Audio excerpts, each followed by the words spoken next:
მოგესალმებით, კოლეგებო, მივესალმებით დამსწრე საზოგადოებას, უმაღლესი საბჭოს აპარატის მიერ მოწოდებული ინფორმაციის თანახმად რეგისტრაცია გაიარა უმაღლესი საბჭოს 11-მა წევრმა, ქორუმი გვაქვს, შესაბამისად შეგვიძლია შევუდგეთ მუშაობას. აღნიშნულიდან გამომდინარე, აჭარის ავტონომიური რესპუბლიკის უმაღლესი საბჭოს 2025 წლის 19 ივნისის მორიგ პლენარულ სხდომას გახსნად ვაცხადებ. როგორც მოგეხსენებათ, დღის სესიის პროექტით გათვალისწინებულია ორი საკითხი. აჭარის ავტონომიური რესპუბლიკის უმაღლესი საბჭოს აგრარულ და გარემოსდაცვის საკითხთა კომიტეტის 2024 წლის საქმიანობის ანგარიში და მეორე საკითხი აჭარის ავტონომიური რესპუბლიკის უმაღლესი საბჭოს საკონსტიტუციო იურიდიულ და საპროცედურო საკითხთა კომიტეტის ასევე 2024 წლის საქმიანობის ანგარიში. ვინ არის მომხრე ვიმუშაოთ წარმოგიდგენთ დღის სესიის მიხედვით? წინააღმდეგი 11 მომხრე, წინააღმდეგი არავინ, დღის სესია დამტკიცებულია. მოგეხსენებათ, რომ მორიგ სხდომაზე კოლეგებს გაქვთ განცხადებების გაკეთების უფლება ასეთი სურვილის შემთხვევაში განცხადებებისათვის 60 წუთია, თითოეული განცხადებისათვის 3 წუთი, რომლის გაზრდაც შეუძლია სხდომის თავმჯდომარეს 2 წუთით. ხომ არ არის ვინმე მსურველი განცხადების გაკეთების? სურველი არ არის, შესაბამისად შეგვიძლია რომ გადავიდეთ საკითხების განხილვაზე და დღის სესიით გათვალისწინებულ პირველ საკითხთან დაკავშირებით ტრიბუნასთან ვთხოვთ ბატონ ფრიდონ ფუტკარაძეს, გთხოვთ ბატონო ფრიდონ, რეგლამენტი 20 წუთი.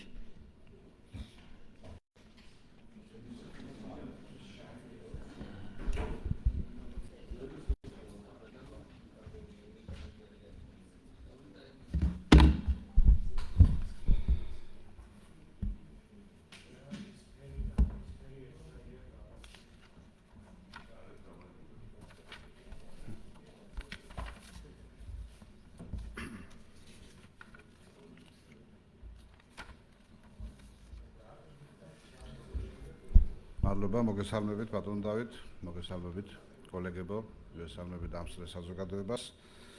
დღის სესიით შესაბამისად წარმოგიდგენთ საანგარიშო პერიოდში კომიტეტ აგრარული და გარემოსდაცვის საკითხთა კომიტეტის მიერ გაწეული საქმიანობის ანგარიში. აჭარის ავტონომიური რესპუბლიკის უმაღლესი საბჭოს აგრარული და გარემოსდაცვის საკითხთა კომიტეტი თავის საქმიანობაში ხელმძღვანელობს საქართველოს კონსტიტუციის ავტონომიური რესპუბლიკის სტატუსის შესახებ საქართველოს კონსტიტუციური კანონის, აჭარის ავტონომიური რესპუბლიკის კონსტიტუციის, აჭარის ავტონომიური რესპუბლიკის უმაღლესი საბჭოს რეგლამენტის, სხვა საკანონმდებლო აქტების, ასევე აჭარის ავტონომიური რესპუბლიკის უმაღლესი საბჭოს აგრარული და გარემოსდაცვის საკითხთა კომიტეტის დებულების და აჭარის ავტონომიური რესპუბლიკის უმაღლესი საბჭოს აგრარული და გარემოსდაცვის საკითხთა კომიტეტის აპარატის დებულების შესაბამისად. კომიტეტი ემსახურება აჭარის ავტონომიურ რესპუბლიკაში კანონის უზენაესობაზე დაფუძნებული მმართველობის სისტემის დამკვიდრებას და მოქალაქეთა კონსტიტუციით გარანტირებული უფლებების დაცვას. კომიტეტი ხელმძღვანელობს გამჭვირვალობის და ღიაობის პრინციპით და უზრუნველყოფს საკუთარ საქმიანობაში საზოგადოების ჩართვას. შესაბამისად კომიტეტს გააჩნია თავისი მიმართულებები, ამოცანები, ფუნქციები. კომიტეტის მიერ მიღებული და დამტკიცებული 2024 წლის სამოქმედო გეგმით განსაზღვრული საქმიანობა არის შემდეგი მიმართულებებით: კანონშემოქმედების საქმიანობის გაუმჯობესება, საზედამხედველო ფუნქციების გაძლიერება, საზოგადოებასთან ეფექტიანი ურთიერთობა და ანგარიშ ვალდებულებების უზრუნველყოფა, ორგანიზაციული საქმიანობის და შესაძლებლობების გაძლიერება. კომიტეტი წლის განმავლობაში მუდმივად უწევდა მონიტორინგს სამოქმედო გეგმის შესრულებას, წინასწარ განსაზღვრულ კრიტერიუმთა შესაბამისად, სამოქმედო გეგმაში წარმოუდგენელ ყველა აქტივობას მიენიჭა შესაბამისი სტატუსი. სამოქმედო გეგმის მიზნებისა და ამოცანების შესაბამისად განისაზღვრა აქტივობები და მათზე პასუხისმგებელი პირები. წლის გეგმით განსაზღვრული იყო 35 აქტივობა, რომელიც სრულად იქნა განხორციელებული. წარმოგიდგენთ ზოგად ინფორმაციას კომიტეტის საქმიანობის შესახებ. საანგარიშო პერიოდში აგრარული და გარემოსდაცვის საკითხთა კომიტეტში ჩატარდა 9 სხდომა უმაღლესი საბჭოს ბიუროს მიერ განსაზღვრულ საკითხებზე და მათ შორის კომიტეტის 4 სხდომა გაემართა, ხოლო ერთობლივი კომიტეტის გაემართა 5 სხდომა. სულ კომიტეტის სხდომებზე განხილული იქნა 14 საკითხი. კანონპროექტები და დადგენილებები, სხვადასხვა წყობებისა და დაწესებულებების ხელმძღვანელთა ანგარიში და ინფორმაცია, კომიტეტის სამოქმედო გეგმა იქნა დამტკიცებული, კომიტეტის ანგარიში იქნა წარმოდგენილი, კომიტეტის დებულება დამტკიცებული და ასე შემდეგ. აქედან კომიტეტის სხდომაზე განხილული იქნა აჭარის ავტონომიური რესპუბლიკური ბიუჯეტთან დაკავშირებული 6 საკითხი. საანგარიშო პერიოდში კომიტეტმა უმაღლესი საბჭოს რეგლამენტით გათვალისწინებულ სხვადასხვა საკითხებზე შეიმუშავა და წარადგინა 8 სავალდებულო დასკვნა.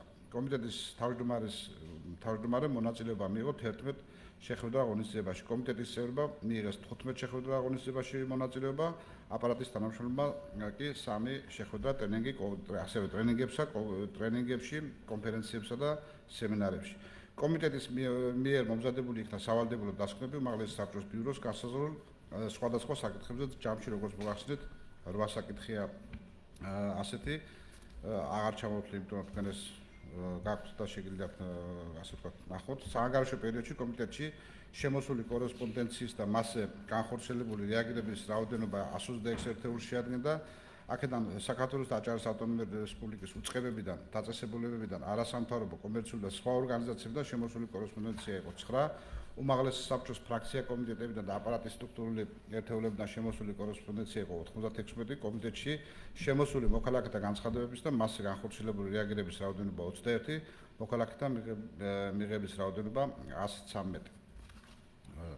კომიტეტის საზედამხედველო და საკონტროლო უფლებამოსილების განხორციელების ფარგლებში განხორციელების პროცესში მჭიდრო თანამშრომლობს აჭარის ავტონომიური რესპუბლიკის სოფლის დარგობრივი და სოფლის მეურნეობის სამინისტროსთან.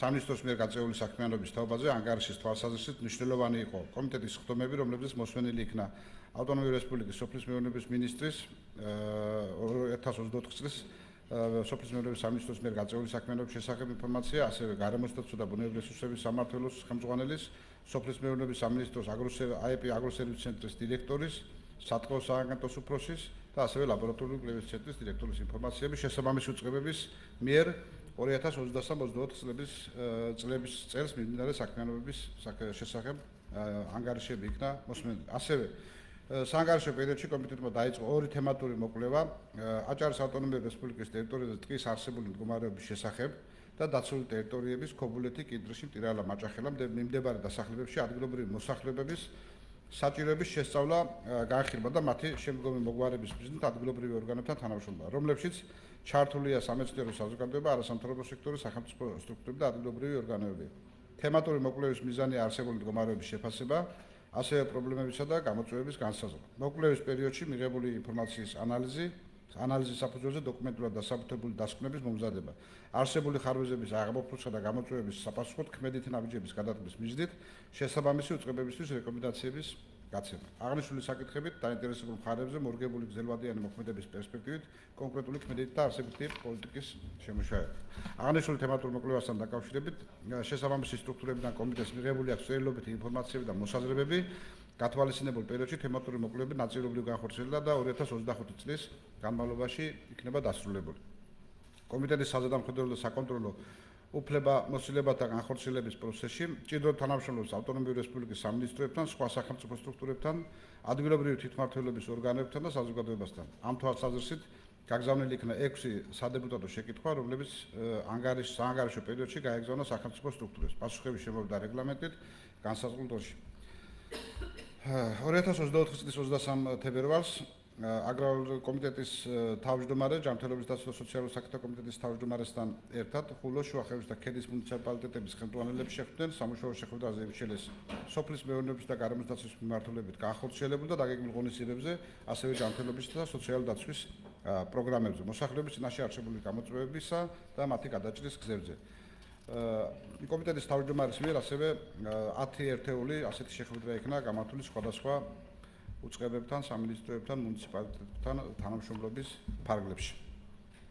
ახალი მოწვევის უმაღლესი საბჭოს 2024 წლის 25 დეკემბერს უკვე ახალი მოწვევის უმაღლესი საბჭოში კომიტეტის თავმჯდომარე საქართველოს გარემოსდაცვა და სოფლის მეურნეობის მინისტრთან დავით სონღულაშვილთან, აჭარის მთავრობის თავმჯდომარესთან, სოფლის მეურნეობის მინისტრთან ქობულეთის მუნიციპალიტეტში ციტრუსის შემოსავლის აღება დაბინების პროცესს გაეცნო, ასევე კომიტეტის წევრების ოფიციალური შეხვედრები და ოფიციალური ვიზიტები შეადგენს 15 ერთეულს, სხვადასხვა სახის შეხვედრებზე არის საუბარი კომიტეტის წევრების მხრიდან, აქ ბრძანდებიან კომიტეტის წევრებიც, ბუნებრივია. 2024 წლის 28 ნოემბერს კომიტეტის წევრმა ვახტანგ ბერძემ ხულოს მუნიციპალიტეტში გადავაღებელი თოვლის შედეგად გზებზე დაზიანებული ელექტროგადამცემი ხაზების აღდგენითი სამუშაოებთან წარმოქმნილი პრობლემების სალიკვიდაციო სამუშაოების მიმდინარეობას გაეცნო, ასევე სხვა კომიტეტის წევრების ქალბატონი მარიკა გვიანძის აქტივობები და სხვადასხვა კომიტეტის წევრების მიერ აქტივობებს აღარ ჩამოთვლი, უბრალოდ ცნობისთვის რომ იყოს ინფორმირებული. კომიტეტის აპარატის თანამშრომლებს როგორც მოგახსენებთ, გაიარეს ტრენინგები, კონფერენციები, სხვადასხვა ღონისძიებებში მიიღეს მონაწილეობა. 2024 წლის 15 თებერვალს კომიტეტის აპარატის თანამშრომლები დაესწრნენ ამერიკის შეერთებული შტატების საერთაშორისო განვითარების სააგენტოს ეკონომიკური უსაფრთხოების პროგრამის ნარჩენების მართვის სექტორის შესაძლებლობები და გამოწვევები შემაჯამებელ შეხვედრას. 26 ივნისს ასევე აპარატის თანამშრომლებმა მონაწილეობა მიიღო საქართველოს პარლამენტის კვლევითი ცენტრის წარმომადგენლების მიერ ჩატარებული სამუშაო შეხვედრაში თემა აჭარის ავტონომიური რესპუბლიკის უმაღლეს საბჭოში კვლევითი საქმიანობის გაძლიერება. 2024 წლის 25 აპრილს ასევე კომიტეტის აპარატის თანამშრომლები დაესწრო UNDP-ის მიერ ჩატარებულ ტრენინგს თემაზე კანონპროექტის განმარტებითი ბარათის ფინანსური დასაბუთება. აგრარული და გარემოსდაცვის საკითხთა კომიტეტის პრიორიტეტებად რჩება კანონშემოქმედების საქმიანობის გაუმჯობესება, საზედამხედველო ფუნქციების გაძლიერება, საზოგადოებასთან ეფექტიანი ურთიერთობა და ანგარიშვალდებულების უზრუნველყოფა, ორგანიზაციული საქმიანობისა და შესაძლებლობების გაძლიერება. კომიტეტი მომავალშიც გააგრძელებს რა თქმა უნდა მასზე დაკისრებული უფლებამოსილების განხორციელებისა და საქმიანობის განვითარებაზე მუშაობას, იძულებს სპეციალური ცოდნის მქონე ექსპერტების მოწვევაზეც, რომლებიც იმუშავებენ კომიტეტის აპარატთან ერთად და ხელს შეუწყობენ კომიტეტის აპარატის შესაძლებლობების გაძლიერებას. აქვე მინდა გითხრათ, რომ ბოლო პერიოდის განმავლობაში კომიტეტის აპარატის მიერ მომზადებული იქნა სხვადასხვა ინიციატივები, 3 ინიციატივა იქნა მომზადებული. პროგრამის ინიციატივა მომავლის ნაკვეთები აჭარაში, სწავლება, ინოვაცია და პრაქტიკა, რომელზეც კონსულტაციები მიმდინარეობს და მომავალშიც გაგრძელდება, რომ დაენერგოს მსგავსი პროგრამა აჭარის სოფლის მეურნეობის სამინისტროსთან. ასევე ორი ინიციატივა, საგანმანათლებლო და გარემოსდაცვის ინიციატივა მწვანე აჭარა და ინიციატივა საუკეთესო ფერმერი აჭარიდან. ამ ინიციატივების ფარგლებში გვექნება შესაძლებლობა, რომ ვითანამშრომლოთ მუნიციპალიტეტებთან და შესაბამისად შემდგომში განხორციელების შედეგებს მოგახსენებთ დამატებით. დიდი მადლობა ყურადღებისთვის. მადლობა ბატონო ფრიდონ. კითხვები ხომ არ გვექნება მომხსენებელთან? ბატონ ცოტნეს ჩაურთოთ. მოგესალმებით, ბატონ ფრიდონ, საკმაოდ აქტიური კომიტეტია, თქვენი კომიტეტი და კომიტეტის ხელმძღვანელიც ძალიან ბევრ პროცესში არის ჩართული და ძალიან აქტიურად უჭერს ხმას ყოველთვის არასტანდარტული ციტრუსის სუბსიდირებას, ამისთვის მადლობას გადაგიხდით. მე მაინტერესებს თქვენი მოსაზრება, რეკომენდაციებიც ახსენეთ. საკმაოდ დიდი ცოდნა გაქვთ უკვე დაგროვებული ამ საკითხში. იცით, რომ ბოლო წლების განმავლობაში რეგიონში არის ძალიან დიდი გამოწვევა ფაროსთანასთან ბრძოლა.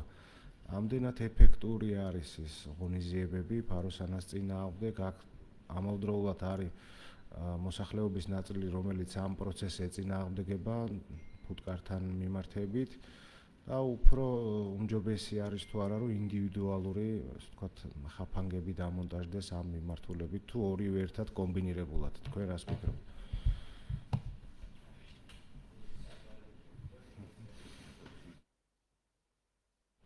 სხვა კითხვა ხომ არ გვაქვს? კარგი, მადლობა ბატონო. მანდარინის სუბსიდირებასაც ეხებოდა ეს შეკითხვა თუ მარტო ფაროსანას?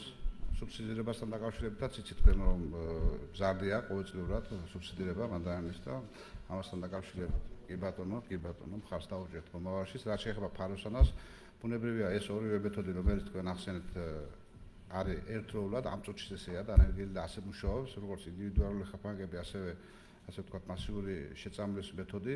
ამასთან დაკავშირებით შეხვედრები იმართება ამ ფაროსანას შტაბთან, სოფლის მეურნეობის სამინისტრო არის ჩართული ამ დღეებში, ხვალე თუ არ ვცდები კიდევ გვექნება შეხვედრა. წინააღმდეგობებიც ბუნებრივია არის, თუმცა ერთადერთი საშუალება და გზა ფაროსანასთან ბრძოლის ჯერჯერობით არის ეს.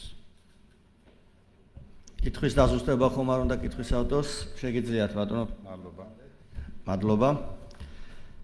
კომიტეტების წარმომადგენლებს ხომ არ სურთ გამოსვლა და შეფასება ანგარიშის? ფრაქციის წარმომადგენლები?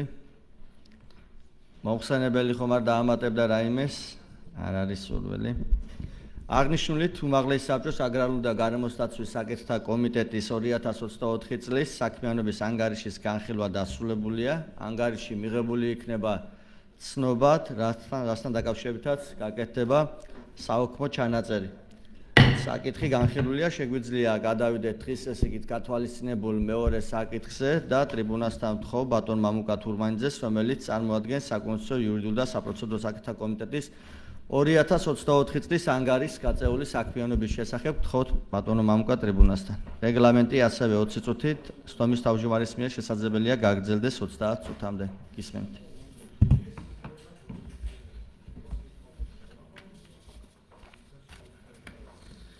მოგესალმებით, კოლეგებო, როგორც მოგეხსენებათ, ჩვენი კომიტეტი, საკონსტიტუციო იურიდიულ და საპროცედურო საკითხთა კომიტეტი აჭარის ავტონომიური რესპუბლიკის უმაღლეს საბჭოში ძირითადი მისი საქმიანობა არის კანონის შემოქმედებითი საქმიანობა, გამომდინარე აქედან ვრცელი მოხსენება ვერ იქნება როგორც სხვადასხვა კომიტეტებს ჰქონდათ, თუმცა მინდა გითხრათ, რომ საკმაოდ დიდი საქმიანობის მქონე კომიტეტი არის და ჩემს მოხსენებაში საუბრისთო მადლობას ვეთქვი მათ ყველა მონაწილეს. მოკლედ მოგახსენებთ ჩვენი კომიტეტის შესახებ გაწეულ 2024 წლის პერიოდში გაწეულ ანგარიშს. აჭარის ავტონომიური რესპუბლიკის უმაღლესი საბჭოს რეგლამენტის 44 მუხლის შესაბამისად წარმოგიდგენთ აჭარის ავტონომიური რესპუბლიკის უმაღლესი საბჭოს საკონსტიტუციო, იურიდიულ და საპროცედურო საკითხთა კომიტეტის მიერ 2024 წელს გაწეული საქმიანობის ანგარიშს, რომელიც მოიცავს და შესაბამისობაშია კომიტეტის აჭარის ავტონომიური რესპუბლიკის უმაღლესი საბჭოს რეგლამენტითა და კომიტეტის დებულებით განსაზღვრულ უფლებამოსილებასთან. აგრეთვე კომიტეტის 2024 წლის სამოქმედო გეგმით გათვალისწინებულ საქმიანობასთან. კომიტეტის მიერ საანგარიშო პერიოდში განხორციელებული საქმიანობა მოიცავდა კომიტეტის სამოქმედო გეგმით გათვალისწინებულ შემდეგ სტრატეგიულ მიზნებს. პირველი, საკანონმდებლო საქმიანობის გაუმჯობესება, მეორე საზედამხედველო საკონტროლო საქმიანობის გაძლიერება, მესამე აჭარის ავტონომიური რესპუბლიკის უმაღლესი საბჭოს რეგლამენტის მოთხოვნათა დაცვის უზრუნველყოფა, მეოთხე გამჭვირვალობისა და საზოგადოებასთან ურთიერთობის გაუმჯობესება და მეხუთე ორგანიზაციული შესაძლებლობების გაძლიერება. როგორც თქვენთვის ცნობილია, საკონსტიტუციო, იურიდიულ და საპროცედურო საკითხთა კომიტეტს არსებული საკანონმდებლო ჩარჩოდან გამომდინარე არ ყავს პირდაპირ კონტროლის განმახორციელებელი აღმასრულებელი ხელისუფლების დაწესებულება. ამიტომ კომიტეტის საქმიანობის ძირითადი აქცენტი კანონშემოქმედებით საქმიანობაზე კეთდება, თუმცა ეს არ გულისხმობს, რომ კომიტეტი საკუთარი კომპეტენციის ფარგლებში არ ახორციელებდა საზედამხედველო საკონტროლო საქმიანობას.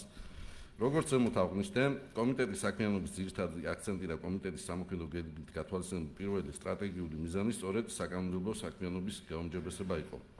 აღნიშნული მიზნის უზრუნველსაყოფად კომიტეტის საქმიანობაში განსაკუთრებული ადგილი ეთმობოდა აჭარის ავტონომიური რესპუბლიკის მთავრობის თავმჯდომარისა და საკანონმდებლო ინიციატივის უფლების მქონე სხვა სუბიექტების მიერ აჭარის ავტონომიური რესპუბლიკის როგორც განსაკუთრებულ, ასევე უნივერსალურ უფლებამოსილებებს მიკუთვნებულ სფეროებში წარმოუდგენელ კანონპროექტებზე მუშაობას. მათ განხილვას, რაც საბოლოო ჯამში მოემსახურა ერთის მხრივ აღმასრულებელი ხელისუფლების მიერ განხორციელებული რეფორმების საკანონმდებლო მხარდაჭერას, ხოლო მეორე მხრივ გამართულ საკანონმდებლო ბაზის ჩამოყალიბებას, რითაც უზრუნველყოფილი იქნა აჭარის ავტონომიური რესპუბლიკის საკანონმდებლო სივრცეს ჰარმონიზაცია საქართველოს კანონმდებლობასთან. აღნიშნული მიზნით კომიტეტმა წამყვანი კომიტეტის სტატუსით განიხილა და უმაღლესი საბჭოს პლენარულ სხდომისთვის მოამზადა 4 საკანონმდებლო ინიციატივა. მათ შორის ერთი საკანონმდებლო პაკეტი, სავალდებულო კომიტეტის სტატუსით განიხილა 2 საკანონმდებლო ინიციატივა, ასევე კომიტეტის საკანონმდებლო ინიციატივის წესის წარდგენა აჭარის ავტონომიური რესპუბლიკის ერთი კანონის პროექტი. კომიტეტის სამექანო გეგმით გათვალისწინებული მეორე სტრატეგიული მიზნის გათვალისწინებული საქმიანობის ფარგლებში საანგარიშო პერიოდში კომიტეტმა მოისმინა აჭარის ავტონომიური რესპუბლიკის 2023 წლის რესპუბლიკური ბიუჯეტის შესრულების წლიური ანგარიში. კომიტეტი ასევე იყენებდა უმაღლესი საბჭოს რეგლამენტით გასაგებულ სხვადასხვა საკონტროლო საზედამხედველო ინსტრუმენტებს. კომიტეტის სამექმედო გეგმით გათვალისწინებული მესამე სტრატეგიული მიზნის პრაქტიკული განხორციელებისთვის კომიტეტი განსაკუთრებულ ყურადღებას აქცევდა სხვადასხვა სუბიექტების მიერ უმაღლესი საბჭოს რეგლამენტის მოთხოვნათა დაცვას და ამ მიზნით ახორციელებდა რეგლამენტით განსაზღვრულ შესაბამის ღონისძიებებს. კომიტეტის სხდომებზე ახდენდა აღნიშნულ საკითხის მონიტორინგს, განხორციელების შესახებ ინფორმაციის მოსმენას. კომიტეტის სამოქმედო გეგმით გათვალისწინებული მეოთხე სტრატეგიული მიზნის შესრულების უზრუნველსაყოფად ხდებოდა კომიტეტის სხდომების შესახებ ინფორმაციის პროაქტიულად მიწოდება საზოგადოებისთვის. კომიტეტის წევრებს ჰქონდათ მუდმივი კომუნიკაცია საზოგადოების სხვადასხვა ჯგუფებთან და დაინტერესებულ მოქალაქეებთან. კომიტეტი ახდენდა მყისიერ რეაგირებას კომიტეტში შემოსულ მოქალაქეთა განცხადებებსა და წერილებზე. კომიტეტის წევრები მუდმივ რეჟიმში ხვდებოდნენ მოქალაქეებს, როგორც უმაღლეს საბჭოს ადმინისტრაციულ შენობაში, ასევე მის გარეთ მოქალაქეებთან გამართულ შეხვედრებზე. კომიტეტის სამოქმედო გეგმით გათვალისწინებული მეოთხე სტრატეგიული მიზნიდან გამომდინარე მოხდა კომიტეტის აპარატის თანამშრომელთა გადამზადება. ამ მიზნით კომიტეტის აპარატის თანამშრომლებმა მონაწილეობა მიიღეს არაერთ ტრენინგში, რომელიც მიზნად ისახავდა მათ კვალიფიკაციის და უნარების ამაღლებას. რაც შეეხება კომიტეტის 2024 წელს გაწეული საქმიანობის სტატისტიკურ მონაცემებს, ციფრებში ის ასე გამოიყურება. კომიტეტის სამოქმედო გეგმით გათვალისწინებული 30 აქტივობიდან შესრულებულია 30-ვე, კომიტეტის მიერ გამართული იქნა 11 სხდომა, კომიტეტის სხდომაზე განხილული იქნა 13 საკითხი, მათ შორის 7 სამართლებრივი აქტის პროექტი. კომიტეტის მიერ მომზადდა 8 სამართლებრივი დასკვნა და კომიტეტის მიერ ინიცირებული იქნა 1 საკანონმდებლო ინიციატივა. კომიტეტი მომავალშიც გააგრძელებს მასზე დაკისრებული უფლებამოსილების განხორციელებას და საქმიანობის განვითარებაზე ზრუნვას. დასასრულს მადლობა მინდა გადავხადო საკონსტიტუციო, იურიდიულ და საპროცედურო საკითხთა კომიტეტების ყოფილ თავმჯდომარეებს ბატონ ვლადიმერ გალობლიშვილს და ბატონ ტიტი აროშიძეს, ვინაიდან ანგარიში ასახული ინფორმაცია სწორედ მათი კომიტეტის თავმჯდომარეობის დროს იქნა გაწეული, რაც წარმოგიდგინეთ, ამავდროულად განსაკუთრებული მადლობა მინდა გადავხადო კომიტეტის აპარატის ხელმძღვანელს, რომელიც აქ არის კომიტეტის აპარატის წევრებს და რა თქმა უნდა კომიტეტის წევრებსაც მინდა გითხრათ, რომ აღნიშნული კომიტეტი მომავალშიც გააგრძელებს მასზე დაკისრებულ საქმიანობას და როგორც აღანაგვნიშნე, მისი ძირითადი საქმიანობა მაინც არის კანონშემოქმედების საქმიანობა, რასაც ხაზს ვამ, რომ თავის დონეზე თავის დროს მის ხელმძღვანელობის ერთად აკეთებდა ეს კომიტეტი თავის საქმიანობას და უკეთესის მომავალშიც გაუმჯობესებული შემართებით გააგრძელებს საქმიანობას. ბატონ თავმჯდომარე, დავას მოხსენება მზადდება. მადლობა, ბატონო მამუკა, ხომ არ გექნებათ კოლეგებო კითხვები 20 წუთიანი რეგლამენტით? კეთილი, კითხვები არ არის, ბატონო მამუკა, შეგიძლიათ დაბრძანდეთ. კომიტეტების წარმომადგენლები ხომ არ შეაფასებენ ანგარიშს? არა. ფრაქციის წარმომადგენლებს ხომ არ სურთ გამოსვლა? მოხსენებელი ხომ არ დაამატებს რაიმეს? აღნიშნულით უმაღლესი საბჭო საკონსტიტუციო, იურიდიულ და საპროცედურო საკითხთა კომიტეტის 2024 წლის საქმიანობის ანგარიშის განხილვა დასრულებულია. ანგარიში მიღებული იქნება ცნობად, რასთან დაკავშირებითაც გაფორმდება შესაბამისი საოქმო ჩანაწერი, საკითხი განხილულია, აღნიშნული დღის ესეგით გათვალისწინებული საკითხები ამოწურულია. პატივცემულო კოლეგებო, აჭარის ავტონომიური რესპუბლიკის კონსტიტუციის მე-16 მუხლის პირველი პუნქტისა და აჭარის ავტონომიური რესპუბლიკის უმაღლესი საბჭოს რეგლამენტის 62 მუხლის მე-3 პუნქტის შესაბამისად აჭარის ავტონომიური რესპუბლიკის უმაღლესი საბჭოს 2025 წლის საგაზაფხულო სესიას დახურულად ვაცხადებ.